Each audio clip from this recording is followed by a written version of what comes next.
네, 각이 살아있는 정치평론 시사정각 시작합니다. 오늘도 각이 서는 두 분을 모셨습니다. 김상일 정치평론가, 최진영 변호사 나오셨습니다. 어서 오십시오. 네, 안녕하십니까. 네. 자, 오늘도 특검 이야기로 시작을 해보겠습니다. 윤상현 국민의힘 의원이 공천 개입 의혹과 관련한 특검 조사에서 그동안 해왔던 주장을 뒤집은 것으로 확인이 됐습니다. 최근까지 윤 전 대통령과 윤상현 의원 공천 개입과 무관하다 이런 입장을 밝혀왔는데 과거의 목소리를 먼저 좀 들어보겠습니다. 내가 상현이한테 내가 한 번 더 얘기를 할게. 걔가 공관위원장이니까. 그런 당에서 진행하는 공천을 가지고 제가 왈가불가할 수도 없고 좀 더 바람직하게 하게 해달라고 저한테 막 부탁하는 경우는 있지만 그런 경우에도 원리 원칙에 대한 얘기만 했지 누구를 공천을 주라 이런 얘기는 해본 적이 없습니다. 우리는 원칙과 기준에 의해서 하지 어떤 대통령 할아버지가 전화해도 휘둘리지 않는다라는 말씀을 드리고요. 사실 대통령이 김영선을 공천 줘라 저한테 얘기한 적이 없습니다.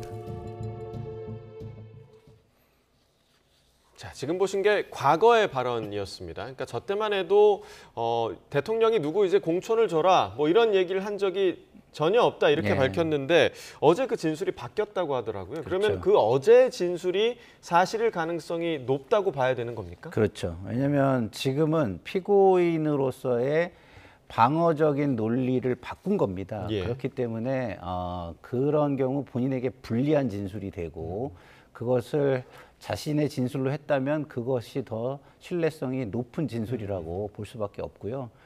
결국은 본인에게 유리한 진술에 대해서 방어 능력을 많이 훼손하는 지금 상황이 됐다. 진술 번복이라는 것은 그런 것을 의미한다 이렇게 말씀을 드리고요. 그리고 윤석열 피고인과 윤상현 의원의 말 중에 저는 진짜 어처구니가 없는 게 원리 원칙만 얘기했다 그랬잖아요. 그러면 국민의힘의 원리 원칙은 김영선입니까? 특정인의 이름을 얘기해놓고 원리 원칙만 얘기했다 이렇게 얘기하는 것은 말도 되지 않는 것이고 그것은 만약에 원리 원칙이었다면 김영선 전 의원이 원리 원칙이었다 이렇게 해석되는 부분이라 좀 어처구니가 없습니다. 예, 그리고 그 어제 윤상현 의원이 진술을 했다고 하는 부분 중에 고인이 된 장제원 전 의원에 대한 언급이 또 있었더라고요. 근데 이제 뭐 이미 고인이 됐기 때문에 장 전 의원의 의사는 확인할 수가 없는 그런 상태가 됐는데 이 부분을 언급한 이유가 좀 어디에 있다고 보십니까? 결국 한 번이 아니고 여러 번 어떤 그 연락을 했다라거나 아니면은 우리가 얘기하는 쓰리 쿠션 직접적으로 하지는 않고 누군가를 통해서 어떤 의견을 들었는지 여부를 확인하는 결국 다각도로 어떤 그 공천 개입 여부를 확인하는 취지다라고 여겨지는 것 같은데요. 다만 지금 그러면은 윤 전 대통령이 받고 있는 혐의가 무엇인가? 형법상 업무방해죄 혐의를 지금 받고 있습니다. 사실 공천 개입과 관련해서 박근혜 전 대통령 같은 경우에도 형사 처벌을 받았는데 그때는 현직 대통령이다 보니까 공선법상 공직자의 정치적 중립 의무를 위반했다는 취지로 해서 형사 처벌을 받은 반면에 이번 사안 같은 경우에는 대통령 취임하기 이전 당선인 자격에서 전화를 받고 전화를 했다라고 하다 보니까 특검 같은 경우에는 형법상 업무방해죄로 지금 수사를 하고 있습니다. 근데 형법상 업무방해죄라는 건 뭐냐면은 허위사실을 적시하거나 위계 또는 위력으로 사람의 업무를 방해했을 때에 형사처벌이 되는 겁니다. 근데 지금 얘기하는 것처럼 윤상현 의원은 누구죠? 그 당시 국회의원 재보궐선거의 공천관리위원장입니다. 그럼 공천관리위원장의 업무가 뭐죠? 공천 업무인 거예요. 그런데 지금 말씀드렸던 그 업무방해죄의 어떤 그 업무는 타인의 업무를 방해해야 되는데 자기의 업무를 방해를 당했는데 어떻게 피의자가 될 수가 있죠? 그렇기 때문에 저는 이건 상당히 코미디 같은 상황이라고 봅니다. 결국 지금 그 특검의 논리는 뭐냐면은 윤 전 대통령이 공천관리위원장에게 전화를 했고 그러한 것이 윤 전 대통령이 업무방해죄가 성립되기 때문에 그걸 들어준 윤상현 의원이 공범관계다라고 얘기를 하는데 쉽게 말하면 이런 겁니다. 내가 사장인데 우리 직원들이 위에서 뭐라고 해오고 있어서 그거 내가 생각해보고 들어줘. 그거 들어준 것 자체가 내 업무를 방해했다는 것과 똑같거든요. 그렇기 때문에 지금 이런 식으로 해서 법원이 뭐 압수수색 영장도 하고 불러서 조사를 하고 있는데 과연 이 부분을 기소할 수 있을지 법적인 본질을 한번 더 고민을 해봐야 되는 부분이 있다고 봅니다. 지금 법적으로 이걸 기소하기가 힘든 부분이 아니냐라고 얘기를 해주셨는데 두 가지 정도를 좀 짚어드리고 예. 싶습니다.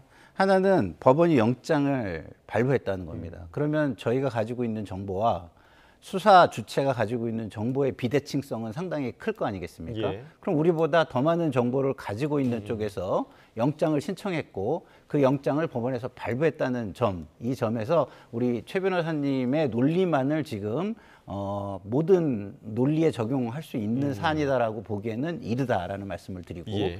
두 번째는 아까 사장이 본인의 이야기를 했다라고 얘기를 하는 부분은 또 맞지 않는 게 거기는 민간입니다. 여기는 공공이고요. 그러니까 공공의 부분에서는 적용되는 부분이 배임이라는 게 존재합니다. 사실상 근데 그럼에도 불구하고 배임이라는 건 경제적 이익이 결부돼야 아마 형사처벌하고 직접 연결이 될 거예요. 그렇죠. 근데 이거는 분명한 배임임에도 불구하고 경제적 이익을 얻지 않았다면 배임죄로 처벌하기는 좀 어려울 겁니다. 그렇기 때문에 다른 처벌할 수 있는 법적 조항을 지금 찾고 있고 그걸 적용하고 있다라고 저는 생각합니다. 말씀드렸듯이 배임죄는 재산 범죄예요. 공천이 재산입니까? 그러니까 경광부회란 거예요. 말씀드린 것처럼 업무 방해가 되려고 하면은 타인의 업무를 방해를 해야 되는데 결국 윤 대통령이 그러면은 윤상현 의원의 업무를 방해했다라고 그거는 어떻게 보면 억지로라도 한다고 하면 입법이 가능할 수 입론이 있다. 됩니다. 예. 하지만 윤상현 의원은 외부로부터 압력을 받은 피해자가 되는 것이지 어떻게 그 연락을 받은 사람의 피의자가 되냐고요. 저는 그런 본질에 대해서 얘기를 하는 것이고 그렇기 때문에 제가 봤을 때 이런 부분이 과연 지금 뭐 어쨌든 특검이 열심히 조사를 하고 압수수색을 하기 때문에 영장을 내준 것에 대해서는 일부 이해할 수도 있습니다. 하지만 최종적으로 법으로 기소를 할 수 있을지 기소를 됐을 때에 분명히 이와 같은 항변을 했을 때에 법원으로부터 유죄를 판결을 받을 수 있을지에 대해서는 의문을 제기를 하는 것이죠. 예, 다시 한번 말씀드리지만 수사 주체가 열심히 한다고 영장을 내준다면 그건 법원이 굉장히 편파적이다. 수사 주체를 인정으로 대하고 있다. 이렇게 말씀하시는 것 같기 때문에 저는 맞지 않다.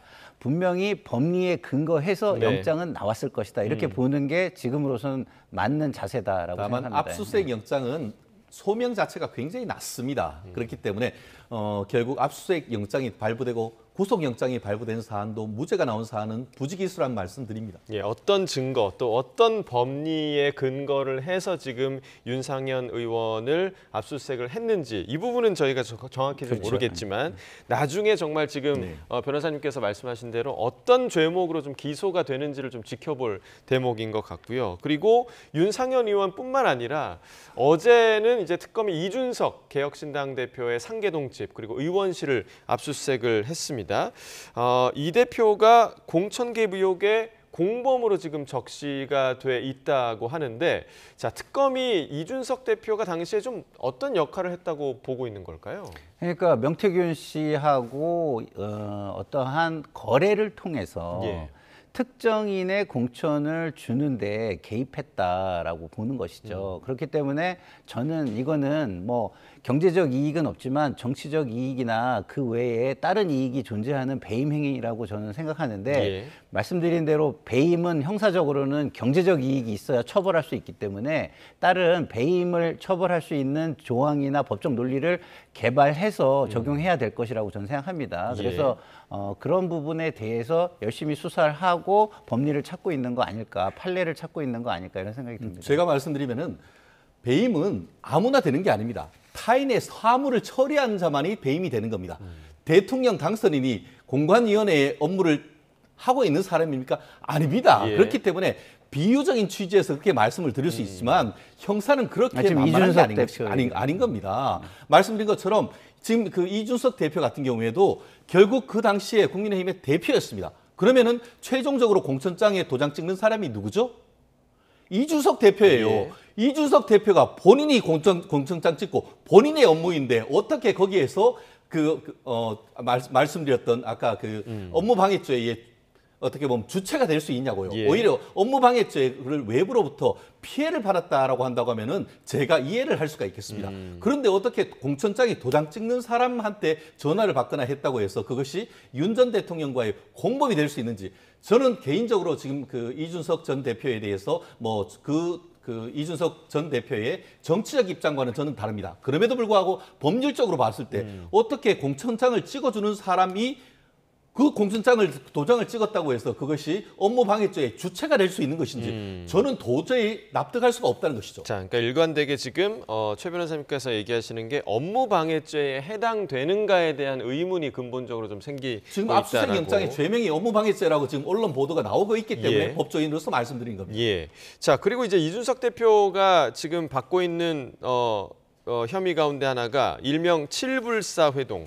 이 부분이 좀 약간 미스터리로 좀 남아있는 부분이기도 한데 특검이 이 부분 좀 밝혀낼 수 있을까요? 근데 이 부분도 뭐가 죄가 되는지는 사실은 저도 잘 모르겠습니다. 예. 실질적으로 이 부분과 관련해서 오히려 예를 들어서 명태균 씨가 어떤 공짜 여론조사를 했고 그 과정 속에서 이 본인이 지원을 하고 평소 때 관계에 있었던 김영선 의원에 대해서 뭐 어떤 공천을 해달라라고 하는데 그 부분과 어떤 관련성이 있다. 이런 식으로 된다고 하면은 그 부분이 어떤 정치자금법 위반의 공범이라든가 이런 입론이 한다고 하면은 저도 어느 정도 법적인 논란에 대해서 어떤 설명을 할 수가 있겠는데 지금 언론 보도를 보면은 지금 이준석 당 대표가 도장 찍는 사람이 업무방해죄의 주체가 된다는 식으로 해서 언론 보도가 나오기 때문에 언론 보도의 취재가 제대로 된 것인지 저는 근본적인 의문이 있어서 이 부분에 수사를 한다는 것이 무슨 의미가 있는지 그 맥락을 언론에서 좀 잡아주셨으면 합니다.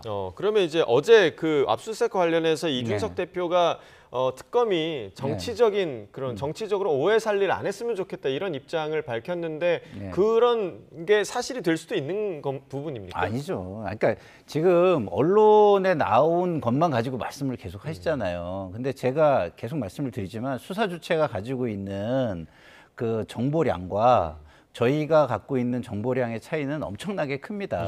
그렇기 때문에 우리가 재판 결과가 어떻게 될 것 같냐라는 질문을 방송에서 받을 때도 저희가 그냥 알고 있는 범위 내에서라면이라는 전제 하에 이제 얘기를 하게 되는 것이죠. 그래서 지금 이것은 공천의 뒷거래가 있었을 가능성이 굉장히 많이 있고 거기에서 여러 가지 범죄 혐의가 있을 수 있습니다. 말씀하신 대로 지금 정치자금법이나 뭐 아니면은 선거법이나 이런 거하고도 관련이 있을 수 있고 여러 가지 법리와 관련돼서 문제가 있을 수 있는 부분이 있고요. 그리고 업무 방해와 관련해서도 모르겠습니다. 저는 뭐 지금 말씀하신 부분이 상당 부분은 맞지만 또 다른 어떤 것이 있을 수도 있는 거 아닐까 이렇게 봅니다. 그러면 제가 말씀드린 것처럼 법조인으로선 이 사안을 두고 추정할 수가 있지 않습니까? 이런 팩트를 가지고 어떤 법이 적용될 수 있는가 추정을 해본다고 하면은 아까 말씀드린 것처럼 공무원이라고 한다고 하면은 그 정치적 중립 의무를 위반했기 때문에 박근혜 전 대통령처럼 공선법 위반이 될 수가 있는 것이고 돈을 주고 받은 그 뒷거래가 있다고 하면은 그것은 말씀하신 것처럼 정치자금법 위반이 되는 것이고 그리고 그것 외에 있다고 한다고 하면은 굳이 걸 수 있는 것이 업무방해죄. 그 외에는 적어도 제가 아는 법률적 지식으로는 뭔가 걸러도 걸릴 수가 없단 말이에요. 그렇다고 하면은 하나하나 지금 그 공직자 뭐 당 대표가 하는 업무 중에 절반이 공천인데 공천 열심히 했다고 그것을 그 공선법으로 처벌할 수는 없는 것이거든요. 그러면은 결국은 지금 언론 보도에도 보면은 윤 전 대통령의 어떤 공천에 대한 관여, 그거에 대한 공범으로 적시됐다라고 하는 것이 지금 얘기가 나오고 있다고 하면은 그러면은 지금 그 민주당에서도 좀 얘기를 해주시면 좋겠어요. 도대체 지금 그 이준석 대표 지금 개혁신당의 대표가 받는 혐의가 무엇인지 저는 정말 알고 싶습니다. 그 칠불사 회동 같은 경우는 지금 어떤 이야기가 오갔는데 이게 이루어지진 않았다라는 게 지금까지 나온 결론인데 그렇게 되면 처벌할 조항이 없다는 말씀이시죠? 네, 아니죠. 거래가 이루어졌다면 말씀하신 대로 뭐 정치자금법이나 공선법과 관련해서 봐야 되는 거고요. 그리고 좀 전에 뭐 열심히 했는데 처벌을 하냐 이렇게 얘기를 했는데 공천과 관련해서도 열심히 하면 처벌을 못하지만 그거를 사적 이익을 위해서 무언가를 하고 시스템을 무너뜨렸다면 그것은 의율할 수 있는 법률 조항이 있어야만 한다라고 국민 한 사람으로서 저는 생각합니다. 있어야만 하지만 죄형 법정주의입니다. 있어야만 하는 게 있어야만 하기 때문에 새로 지금 법을 만들어서 처벌할 수 있습니까? 그렇지 않다는 거예요. 형사처벌이란 거는 그런 시스템이 아니란 거를 제가 말씀드린 그러니까 것이죠. 지금까지의 보도만을 가지고 말씀하시는 예. 부분은 제가 충분히 동의하는 예, 예, 부분이 예. 있지만 그것만 가지고 얘기하기는 어려울 수도 있다는 말씀을 네. 계속해서 반복적으로 알겠습니다. 드립니다. 어찌됐든 이제 해당 그 구체적인 법조항이 미비한 부분에 대해서는 두 분이 네. 동의하고 계시는 부분인 것 같은데 일단 이 부분을 정말 특검에서 어떤 조항을 들어서 처벌을 하게 될지 기소를 하게 될지 좀 지켜봐야 되는 것 같고 오늘 그 김건희 특검에서는 윤 전 대통령에 대해서 첫 소환을 통보를 했는데 윤 전 대통령 또 나오지 않았습니다. 아마 이제 조사에 좀 응할 생각이 없어 보이는데 윤상현 의원이 지금 진술을 바꿨단 말이죠. 그러면 윤 전 대통령 측에서도 좀 다른 전략을 세워야 하는 거 아니겠습니까? 결국 이 부분에 있어 가지고는 뭐 사안 자체를 형사 사건이라기보다는 정치적인 쟁점화하려고 한다는 그런 의도는 좀 읽히는 것 같습니다. 예. 말씀드린 것처럼 이미 지금 내란이라는 것으로 해서 기소가 된 상태에서 그게 기소가 된 것을 넘어서 구속이 된 상태에서 일일이 구속되기 전에는 적극적으로 어떻게 보면 수사에 임하고 재판에 임함으로써 나름대로의 어떤 구속을 피하려고 하는 전략이 있다고 한다고 하면 예. 일단 이렇게 구속된 사안 자체에 대해서는 구속 자체가 정치적 탄압이다. 이런 프레임으로 하면서 재판 자체도 거부하고 나아가 특검에 대한 수사 자체도 거부하는 이런 트랙으로 갈 가능성이 상당히 높은데요. 이러한 부분은 이미 박근혜 전 대통령에 대해서 또 이런 그 방향으로 갔던 것 같습니다. 예. 최초에는 적극적으로 변호인을 선임해서 했습니다만 나중에는 재판 출석을 거부했고 나아가 이와 같은 구속 사건에 대해서는 변호인이 반드시 있어야 됩니다만 변호인도 다 사임하도록 했습니다. 결국 법원에서 그 국선 변호인을 선임한 다음에 재판을 끝까지 걸어갔던 부분인데요. 예. 아마 박근혜 전 대통령이 밟았던 전철을 윤 전 대통령도 밟아갈 가능성 현실적으로 점점 높아지는 것 같습니다. 그러니까 수사를 계속 지금 거부하고 있기도 네. 하고 윤 전 대통령의 측근들 뭐 예를 네. 들면 뭐 김계리 변호사라든가 아니면 뭐 심평 변호사 뭐 이런 사람들이 계속 뭐 네. 구치소의 열악한 환경 이런 걸 계속 좀 공개하고 뭐 이런 얘기를 계속 하더라고요. 그러니까 이게요. 법의 단죄와 관련된 것은 투쟁은 포기한 것 같아요. 제가 볼 때. 그래서 법의 단죄는 받고 정치적인 투쟁을 통해서 정치적으로 부활하겠다. 정치 세력을 등에 업겠다. 이 그 의도를 노골적으로 지금 계략을 짜고 있는 거 아닌가. 저는 이런 생각이 들고요. 예. 그거에 이제 그 시기가 또 맞아떨어지는 이유가 지금 당대표 선거 중입니다. 예. 그러면 본인의 정치 세력을 당의 중심으로 만들어서 그것을 등에 업고 앞으로 정치적인 투쟁과 부활을 예. 모색하겠다 이렇게 좀 보여지는 것 같고요. 그런 부분은 전한길 씨의 입당이라든가 지금 김문수 후보의 당대표 도전이라든가 예. 이런 거와 긴밀하게 맞물려 있는 것으로 저는 생각이 됩니다. 예, 지금 뭐 전당대회 앞두고 있는 국민의힘 같은 경우는 신천지 논란이 이제 홍준표 전 시장을 통해서 다시 좀 불러일으켜지면서 좀 혼란 속에 있는 것 같은데 지금 홍 전 시장이 계속해서 이제 신천지 신도 10여만 명이 당원 가입한 게 사실이고 이만희 교주에게 직접 들었다 이런 주장을 좀 거듭하고 있는 상황인데 이런 주장에 대해서는 좀 어떻게 보십니까? 정계 은퇴한다고 했지 않습니까? 홍준표 전 대표가 얘기하는 것에 얼마나 우리가 그 신빙성을 둬야 될지는 상당히 의문이다라고 하는데요. 저는 두 가지 점에서 봐야 된다고 생각합니다. 홍준표 전 대표가 그 이만희 신천지 교주로부터 그와 같은 사실을 들었다라는 자체는 저는 팩트라고 생각합니다. 예. 듣지도 않아 놓고 들었다고 얘기하면은 그 자체로서 뭐 어떻게 보면 명예훼손이 될 수도 예. 있는 것이죠. 그 반면에 이만희 어떻게 보면은 그 신천지 대표가 국민의힘에 10만 명 당원을 가입했다는 얘기, 그거는 사실과 다를 가능성이 훨씬 높다고 봅니다. 오히려 본인의 어떤 정치적 입장과 어떤 종교 교세를 어떻게 보면 강조하는 상황 속에서 10만 명이 아니고 훨씬 적음에도 불구하고 그걸 부풀렸을 가능성에 점을 치는데요.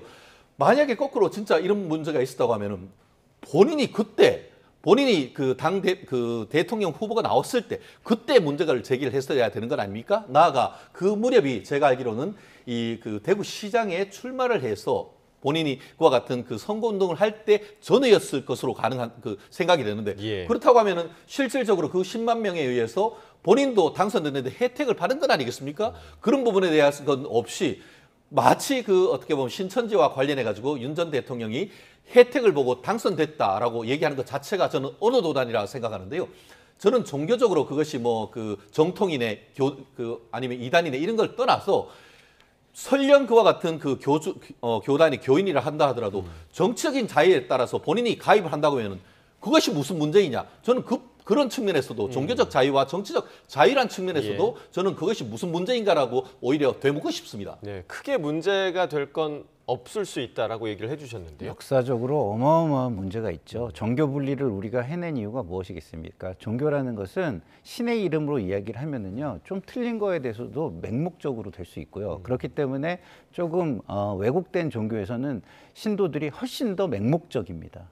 그런 그 맹목적인 신도들을 지휘해가지고 자신의 이익을 얻기 위해 동원되는 상황이 된다면 정치의 왜곡은 엄청나게 심각해지고 중세의 암흑기로 다시 돌아갈 수 있는 역사적 위험에 빠지게 되는 것입니다. 그렇기 때문에 우리는 철저하게 정교를 분리하기 위한 노력을 하고 있는 것이죠. 근데 이런 맹목적인 신도들이 위에 우리 그 교주 또는 교단의 이익을 위해서 일사불란하게 움직일 수 있는 그런 걸 가지고 거래에 의해서 가입을 하고 거래에 의해서 특정인을 밀 수 있는 상황이 된다면 그것은 굉장히 우리 정치의 심각한 위기다 이렇게 저는 볼 수 있다고 보거든요. 그런 차원에서 볼 때 이것이 만약에 거래에 의한 어떤 조직적인 입당이었다면 저는 이것은 분명히 문제가 되고 그리고 또 범죄로서도 구성이 되는지를 아주 세밀하게 따져봐야 될 부분이다 이런 생각이 저는 듭니다. 그 부분에 대해서는 사실관계를 일단 밝힐 필요가 있다라고 하는데요. 정교 분리란 것은 대한민국 헌법에 보면은 국교는 인정되지 아니한다, 정교는 분리한다라고 하는데 그것은 정치인들이 종교를 끌어오는 것이 문제인 것이지 종교인들이 본인들의 어떤 정치적인 의견을 하기 위해서 문제를 제기하는 것을 얘기하고 있는 것은 아니에요. 정치 선진국이라고 하는 독일 같은 경우에는 기독교 민주당, 기민당 같은 경우가 있단 말이에요. 우리나라 같은 경우에도 자유통일당 같은 경우에는 기독교적인 색채를 가진 분들이 어떤 정치적 목소리를 내기 위한 그 모양도 있단 말이에요. 그렇기 때문에 정치적인 의미, 한마디로 당선돼서 선거를 통해서 의사 표시하는 것은 정교 분리와는 아무런 관계가 없는 것입니다. 정교 문제라는 것은 뭐냐면은 국가적 행사를 하는데 거기에서 찬송가를 한다거나 찬불가라는 그런 의미에서의 어떤 정교 분리를 의미하는 것이지 이런 부분이 아니라는 점 말씀드리고 싶고요. 오히려 어떻습니까? 당선되고 무슨 선거가 있으면 제일 먼저 정치인들이 찾아가는 것이 어딥니까? 가장 큰 교회, 가장 큰 절 아닙니까? 그런 부분에 있어서의 합리적 범위 내라고 한다고 하면 그거를 비난할 수는 없다고 봅니다. 지금 법은요. 우리 삶에 있어서 가장 최소입니다. 최소. 법은 최소로 하게 돼 있어요. 왜? 기본권을 제한하는 거기 때문에 가장 최소로 하는 겁니다. 근데 제가 지금 이야기하는 정교 분리는요. 역사적인, 정치적인, 윤리적인 부분을 좀 확장적으로 말씀을 드리고 있다는 점을 제가 강조드리고요. 그런 부분에 있어서 정치 철학적인 부분, 윤리적인 부분에 있어서 정교 분리가 되지 않는다면 정치는요 망합니다. 이거는 저는 분명한 사실이라고 저는 생각합니다. 그 지금 조금 전에 이제 평론가님 말씀해주신 대로 만약에 정말 대가성이 있었다면, 그러니까 당원 가입을 하는 과정에서 어떤 대가성에 의해서 당원 가입이 조직적으로 이루어졌다면 이건 또 문제가 되는 거 아니겠습니까? 그게 무슨 대가가 있죠? 말씀드린 것처럼 그런 대가가 있다고 하면 수사를 하고 압수수색을 통해서 뭔가를 이제 그 처벌을 한다고 하면 되는 겁니다. 그런데 우리가 자꾸 어떤 종교에 있어서 맹목적이라고 하는데 그 종교에서 종교 지도자가 얘기한다고 다 합니까? 그렇게 한다고 해서 그 종교에 가입했던 사람들이 전부 다 그것에 대해서 투표를 합니까? 그렇다고 하면 그런 구체적인 증거를 가지고 문제를 제기를 해야 하는 것이지 가상적으로 그럴 것이다 라고 하면서 막 10만이 가입했다. 그럼 10만 가입했는데 관련해서 카카오톡 증거 하나 안 나오겠습니까? 그렇기 때문에 의혹을 제기하는 건 좋습니다. 하지만 의혹을 뒷받침할 수 있는 합리적 근거를 제시할 필요가 있다는 말씀 반드시 드리고 싶습니다. 근데 이게 이 의혹 제기가 우리 최 변호사님이나 제가 한 게 아니잖아요. 굉장히 권력의 핵심부의 내부자가 의혹을 이야기한 겁니다. 그렇기 때문에 이거는 당연히 수사를 해봐야 되는 것이라고 저는 봅니다. 예. 자, 이제는 국민의힘 그 전당대회 관련 이야기로 좀 넘어가 보도록 하겠습니다. 자, 오늘 그 여론조사 결과를 하나 보니까요. 차기 당대표 적합도 조사에서 김문수 전 장관을 국민의힘 지지층에서 가장 선호한다. 이런 결과가 나왔습니다. 자, 이 여론에 대해서 두 분 좀 어떻게 보십니까? 먼저 평론가님. 그 국민의힘에 굉장히 건강한 당원들이 많으시다고 저는 봅니다. 그렇기 때문에 지난번 윤석열 피고인이 대통령 시절에 한동훈 대표 선거에서도 한동훈 대표를 뽑을 정도로 굉장히 그 건전한 분들이 많다고 보는데 이 여론조사가 그분들을 좀 호도하고 좌절감을 줄 가능성이 굉장히 있는 여론조사라 굉장히 좀 우려가 되고요. 이 여론조사의 방향으로 가면 그분들 입장에서는 좌절감이 굉장히 클 것이다. 참 우리 당 망했다. 이런 느낌을 주게 될 것 같아서 걱정입니다. 네, 만약에 지금 뭐 약간 지금 노선이 좀 다른 조경태 의원 또 안철수 의원이 단일화를 한다면 조금 분위기가 바뀔 가능성도 좀 있을까요? 전체적으로 지금 아까 보여주신 그 여론조사 결과의 합을 보면은 결국 김문수 후보님이나 아니면은 장동혁 의원입니다. 이런 두 분의 합이 지금 나머지 세 분 정도의 합, 특히 아니면은 조경태 의원이나 안철수 의원의 합보다 월등히 높다는 것을 우리가 확인할 수가 있을 것 같습니다. 그리고 왜 이런 현상이 벌어지고 있느냐? 이것은 뭐 이른바 친윤, 반윤 이런 문제가 아니고 김문수 후보가 바로 직전에 대선 후보로 나와서 대선하는 과정에서 굉장한 어떻게 보면 인지도와 지지도가 확보된 그 결과가 아니겠습니까? 마치 예전에 이제 2, 3년 전이었죠. 이재명 대통령 후보가 낙선한 이후에 바로 어떻게 보면은 지역구를 바꿔서 인천에서 당선이 되고 이어서 민주당의 당권에서 걸머지는 이른바 이재명 웨이 이 방식을 지금 김문수 후보님이 따라간다라고도 볼 수가 있는 것 같은데 그만큼 인지도와 지지도가 굉장히 높고 바로 직전 선거에서 내가 찍었던 사람이 또 나왔네 하는 그런 어떤 인식이 강하게 있기 때문에 앞서 나갈 수밖에 없는데 저는 오히려 아까 3번 내지 5번 정도에 있는 이 후보들보다는 오히려 장동혁 의원이 얼마나 처음에는 다크호스였습니다만 오히려 1등을 넘보는 그 정도의 어떤 세를 가지고 있기 때문에 지금 현재에서의 어떤 김문수 후보와 장동혁 후보가 어떤 식으로 경쟁을 하는가가 그분이 어떤 주력으로 나갈 가능성 오히려 높다고 봅니다. 예, 어찌됐든 지금 국민의힘의 분위기 자체가 다시 이제 친윤 당이 되는 거 아니냐, 윤 어게인 뭐 이런 우려도 지금 나오고 있는 상황인데 지난주에 국민의힘 당무위에서요, 대선 경선 당시 후보 교체 논란으로 논란을 빚었던 권영세 또 이양수 두 의원에 대한 징계를 의결하기도 했는데 이와 관련해서 오늘 국민의힘 성일존 의원이 이런 말을 했습니다. 함께 좀 들어보겠습니다. 김문수 후보가 대선 후보 경선 과정에서 23번인가 2번인가를 단일화하겠다고 약속을 했고 또 그것도 후보가 되는 즉시 한다고 그랬잖아요. 네. 이 약속을 깬 게 김문수 후보입니다. 그럼 이분부터 징계를 하든 책임 추궁을 하든 그부터 문제가 이루어져야지요. 대국민 약속을 했지 않습니까? 윤리적인 문제가 있지 않습니까? 그 국민들한테 약속했던 것을 이행하지 않은 후보에 대한 이야기를 그거에 대해서 먼저 짚지 않고 이거를 간다? 김문수 후보 이번 당대표 경선에 나온다는 거잖아요. 그건 어떻게 평가하세요, 그러면? 저는 적절하지 않다고 봅니다. 국민들한테 그렇게 20번이 넘는 약속을 하고 나서도 지금 이 사태를 만드는 장본이 김문수 후보란 말이지요. 그런데 후보로 나서신다고 그러고 지금 지지도가 1등 나오고 있거든요. 그런데 저는 이 책임을 져야 되는 거예요. 네, 그러니까 지난주에 나왔던 당무감사 결과를 상당히 좀 부정적으로 평가를 하고 있고 오히려 김문수 후보가 이 부분에 대해서 책임을 져야 하는 거 아니냐라는 의견이란 말이죠. 그러니까 지금 성일종 의원의 얘기는 정치적 윤리적 심판을 얘기하는 것이고요. 그 당무위에서 한 건 뭐냐면 행정행위에 대한 징계를 얘기하는 거예요. 실제 당헌 행위에 당규에 대한. 의거해서. 그렇죠, 의거한. 예. 그러니까 권영세, 이양수 의원 같은 경우는 당무 행정을 책임지고 있는 사람들입니다. 근데 당무 행정 행위를 한 거죠. 그 행위에 대해서 징계를 하는 것에서 대상이 되었다 이렇게 보는 것이고 예. 그러나 이제 권성동 의원이나 김문수 후보 같은 경우는 그런 당무 행정을 직접적으로 한 것이 아니기 때문에 윤리적 정치적으로 심판을 받아야 된다라는 이야기 내지는 심판까지 안 가더라도 자숙의 기간이 반성의 기간이 예. 성찰의 기간이 필요하다 이런 얘기를 하고 있는 것으로 보입니다. 예, 그 지난주에 당무감사위 이런 결정이 나왔을 때 권성동 의원은 왜 빠진 건가 이런 반응들도 좀 있었거든요. 이게 법조인당이다 보니까 그런 것 같습니다.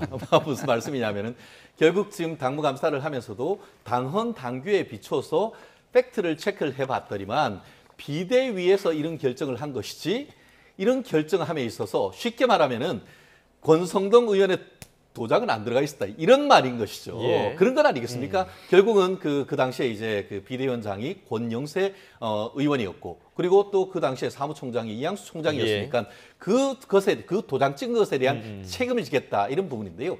하지만 그럼에도 불구하고 법적 책임을 넘어서 정치적인 책임을 뺀 것에 대해서도 국민의힘에서 상당히 비판적인 견해가 많습니다. 아마 그 기억을 하실 때가 있습니다. 그와 같은 전후에 당시 권성동 의원은 뭐라고 했습니까? 알량한 대선 후보 그 자리를 놓고라고 하는 식으로 해서 그 당원들이 뽑은 그 대통령 후보를 굉장히 인격모욕적으로 비난을 했습니다. 그렇다고 하면은 그런 부분에 대해서도 종합적으로 해서 저는 징계 결정을 했던 것이 저는 맞다라고 생각합니다. 그런데 이 부분에 대해서 빠지게 되니까 지금 서로 이제 볼멘 소리를 하는데요. 조금 전에 저는 성일정 의원님이 저와 같이 징계 대상이 김문수다라는 얘기는 실질적으로 권영세 그 비대위원장도 똑같은 얘기를 했습니다만 당헌 당규에 비춰서 그 말이 틀렸다라고 판단을 했고요. 정말 저 본인의 말씀이 맞다고 한다고 하면은 본인은 저기에서 방송에 나와서 얘기할 것이 아니고 국민의힘 당대표 선거에 나와서 김문수가 틀렸고 내가 맞다라고 하면서 국민의힘 당원들에게 심판을 요청하는 것이 저는 맞다고 봅니다. 예. 자, 이런 가운데 오늘 아침에 민주당 당대표 경선에 나선 박찬대 의원이 권영세, 이양수, 권성동 이 세 사람을 고발하겠다 이렇게 나섰습니다. 나경원 의원의 반응까지 같이 좀 들어보겠습니다. 오는 8월 3일 제가 당대표로 확정되는 즉시 국민의힘 권영세, 이양수, 권성동 세 의원을 고발하겠습니다. 이들이 벌인 일은 단순한 당내 정치 싸움이 아닙니다. 모두가 잠든 새벽 경선을 조작하고 후보를 바꿔치기 하려 한 막장 사기극이자 내란 동조 세력의 대선 쿠데타였습니다. 윤석열의 방패막이 역할을 한 국민의힘 45명 역시 추가로 고발하겠습니다. 이들은 국가와 헌법의 수호자가 아닌 내란범의 방패가 되었습니다. 45명의 을사오적은 윤석열 체포를 막기 위해 인간띠를 만들고 사법 절차를 무력화시켰습니다. 이것은 내란 동조이며 특수 공무집행 방해죄에 해당합니다. 박찬대 당대표 후보 정말 선거가 어렵구나라는 생각밖에 안 듭니다. 당대표 지금 잘 안 되고 있잖아요. 그러니까 선거가 어려우니까 강한 발언을 하는데요. 저희는 그 앞에서 막은 적 없습니다. 공수처가 2번 이제 영장 집행한다는데 첫 번째는 국수본에다가 집행 위임했다가 국수본이 이거 우리한테 왜 집행 위임하냐 그래서 거부했던 거고요. 야당을 저렇게 다 그냥 알겠습니다. 괴멸시킨다고 하면 여당 지지율 떨어집니다. 탄핵의 바다를 건널 수 있다. 뭐 이런 일부 의견이 있던데 그 의견은 일부 어떻습니까? 의견이라고 하셨으니까 일부 의견이라고 생각하시면 됩니다. 당내 자, 일단 당대표 경선을 앞두고 박찬대 의원이 계속해서 강경한 발언들을 좀 쏟아내고 있는 이 상황도 좀 어떻게 분석하십니까? 근본적인 원인은 제가 볼 때는 좀 죄송한 말씀이지만 국민의힘에 있는 거예요. 왜냐하면 국민의힘이 불법 계엄 이후에 이거를 반성도 안 하고 그거를 극복하려고도 안 하고 하니까 이렇게 정신 못 차리는 정당이 앞으로 민주주의에 위협이 되지 않을까라는 우려와 심판의 어떤 의욕 내지는 그런 마음이 굉장히 간절한 당원들이 많이 있습니다. 그런 마음을 굉장히 정청래 후보가 선동적으로 끌고 가고 있어요.